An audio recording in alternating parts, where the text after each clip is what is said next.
Long time coming. Yes, indeed. Yes. Yeah.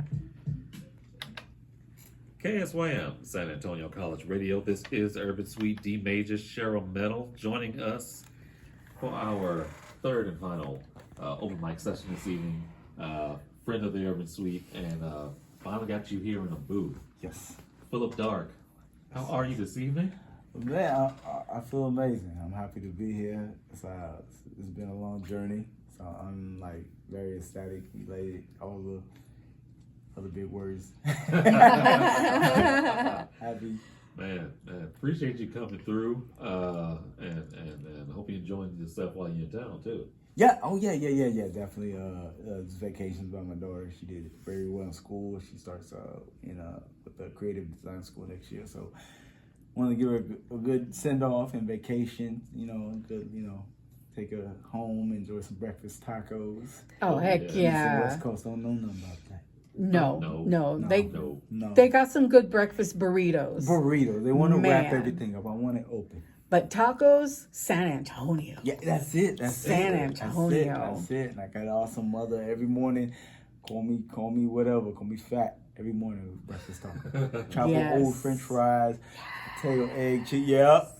Sprinkle of bacon. Ain't no faking. And it's a true toasted flour tortilla, not just some raw. No, it's not the play though.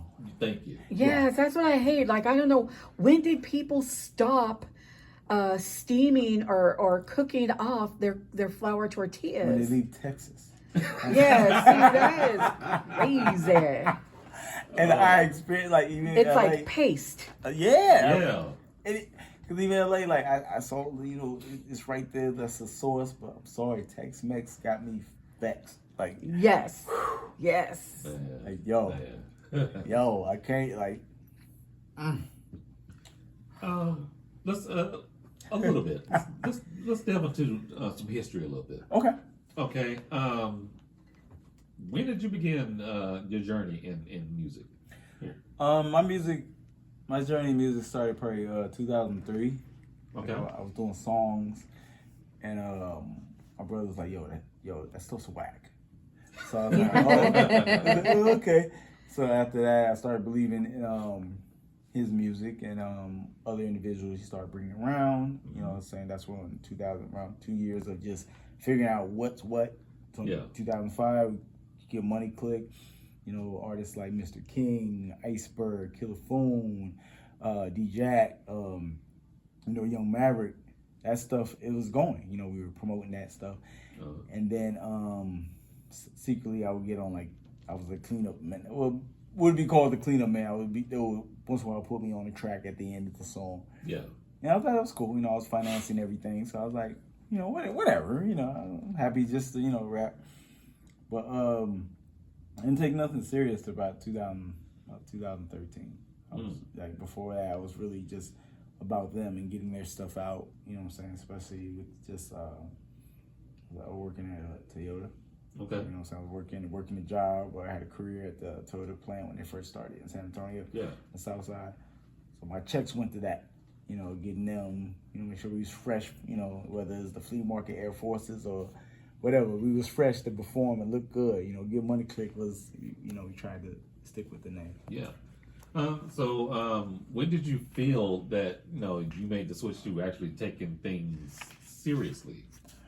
Probably just after, I think about 2008 to about 2000, maybe 11 or 12, I was like, I want to do music. Mm-hmm. And the only way I could do this is focusing. GMC started to grow in directions where I was meeting members that I didn't even initiate. Yeah. Not even initiating the game way, but just people I didn't really, deal with. And I was like, okay, this thing is spawned on its own, it's growing, cool, whatever. And I just got to a point where I was like, I can do what I want to do. Yeah. And that's when I moved to Atlanta, and that's where I got signed by Killer Mike and Gigi McGee for Prime Time Official. Mm-hmm. And yeah, that's the roots of it. 2012, 2013, I was doing a lot of stuff in Atlanta. Man. What's it like out there compared to here? What's it like out there compared to here? I think it's definitely a different arena.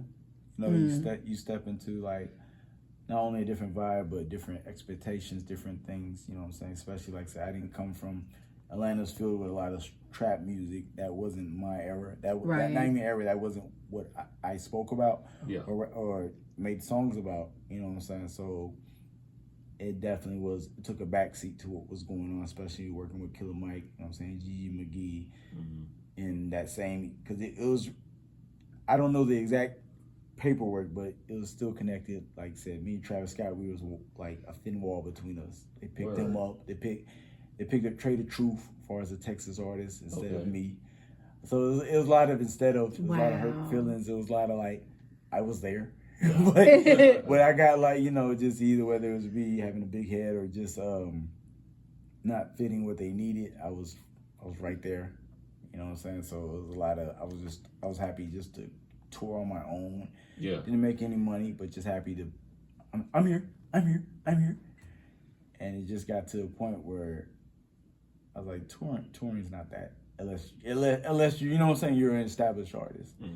So that's what led me to fall back like 2015. But like I had a lot of fun touring with Nipsey Hussle, DMX, 2 Chainz. Wow. DMX had a brand called Bloodline. Yeah. Toured with his artists. You know, did a lot of the popular Texas tours and stuff like that. 2014 era type stuff. Okay. That's incredible. You must have picked up an immense amount of knowledge. Yes, God rest his soul, Fast Money, who was in charge of Nipsey Hussle's merch at the time. I remember I just had a hat, you know, they had a merch table at, I want to call it Club Phill downtown. Yeah, I forgot what it was called at that time, but I remember just sitting there with a small table and 2 chairs trying to, and excuse me, Fast Money was like, "Oh, that's all you got?" I was like, "Yeah," and then he put me on to like, "No, you need more stuff." That's when in that era I created a brand. I was fighting with the label, so I had a brand called Bullshit. Bullshit. No T is with a D. Bullshit. I figured out a clever way to express myself. So I created that EP and did a lot of stuff with Wes. Wes, he's a great mentor. He's the one that, like, I remember us recording 85 songs. What? Yes, 85 songs in a weekend. What? And he was like, he's whack. Oh, no! And he picked like 8 of them, and that's what became the Bullshit, the SHID, the Bullshit EP. So like we did that. That was cool to tour off of. I did a lot of touring, like I said, Nipsey Hussle, Bone Thugs and Harmony, Juicy J was super excited. Wow. Yeah, I paid. I remember they wanted like $1,000 or something, but like I think all I had was like a little under $500 in my pocket. He's like, okay, perform that opening night, and he's like, you rolling with us. Wow. So that was like freaking awesome. But that's what started like the tour pandemic for me. I just kept going, you know. Man. That's amazing. So when we come back, we're going to get into the development of Phillip Dark. Yes. And we got more to talk about, y'all. Stay tuned. In this block of music, we have music from Thundercat and MC Frontlot, but right now, we're going to get into a track from Phillip Dark. This is Story Time. Yes. Hold tight, y'all. Do not go anywhere. More coming up. This is the Urban Suite KSYM, San Antonio College Radio. Yo, this is Green.